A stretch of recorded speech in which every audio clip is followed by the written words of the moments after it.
جو نماز نہیں پڑھتا اس کے ساتھ اٹھا بیٹھا مت کرو، کیونکہ اس پہ آسمان سے لعنت اترتی ہے۔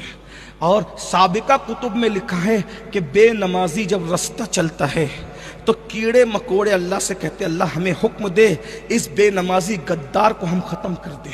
زمین کہتی ہے مجھے حکم دے کہ میں اپنے اندر اس کو دھسا لوں۔ اللہ فرماتا ہے اگر مجھے اپنی رحمت کا خیال نہ ہوتا تو میں اس پہ بھی لعنت کرتا، اس کی 7 پشتوں پہ لعنت کرتا۔ یہ ہے بے نمازی۔ بے نمازی کو کہاں امان ملے گی؟ آج مسلمان کہتے ہیں پریشان ہے، بیٹی کو رشتے نہیں آتے، روزی کا مسئلہ، سب کہتے ہیں اب مسئلہ کیسے حل کرنا چاہتے ہو؟ تعویذ دو، دعا کرو۔ علماء موجود ہیں، میں تمہیں نا امید کرنے نہیں آیا۔ آپ نماز چھوڑ کر کسی سے بھی دعا کرائیے، آپ کو کسی کی دعا کی برکت نہیں ملے گی۔ علماء موجود ہے، کیونکہ حدیث ہے، صحیح ستہ کی حدیث ہے۔ آقا فرماتے ہیں کہ جو نماز چھوڑ دیتا ہے اللہ صالحین کی دعا سے اس کا حصہ ختم کر دیتا ہے۔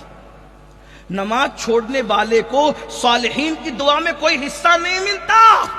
پھر آپ کیا کہتے ہو؟ پیر صاحب کی دعا میں اثر نہیں ہے۔ او اس کی دعا میں اثر ہے، تو اس کا اہل نہیں ہے۔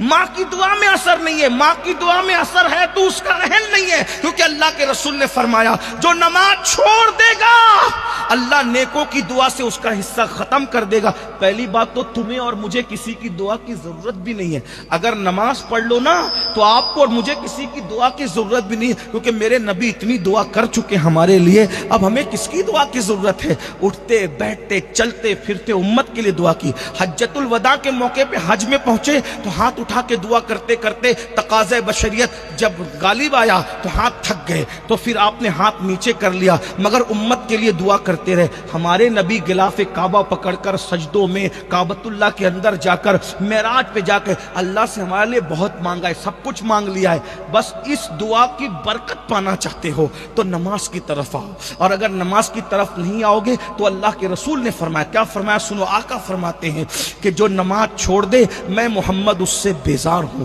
قیامت کے دن اس کا میرا کوئی وعدہ نہیں ہے، اس کے لیے میرا کوئی وعدہ نہیں ہے۔ میں اس بات پر آتا ہوں تو اپنے جوانوں سے کہتا ہوں اگر مجھے یہ پتا چل جاتا، جے پور کے لوگ یا سنی لوگ یا مسلمان مجھ سے کہتے کہ امین القادری تو ہم ایک ایک کے پیر کو پکڑ کر بول کہ ہم نمازی بن جائیں تو ہم نمازی بن جائیں گے، تو میں ایک ایک کے پیر پکڑ کے کہہ لیتا کہ نمازی بن جاؤ۔ وجہ بتاؤں؟ کیونکہ مجھے پتا ہے ہم نے جو روایتیں پڑھی ہے بزرگوں سے سنی ہے اس میں یہ آیا ہے کہ مولا علی نے فتویٰ دیا بے نمازی کافر، فاروق اعظم کا فتویٰ ہے بے نمازی کافر، عبداللہ ابن مسعود کا فتویٰ ہے بے نمازی کافر، اسی طرح سیدی اعلیٰ حضرت نے ایک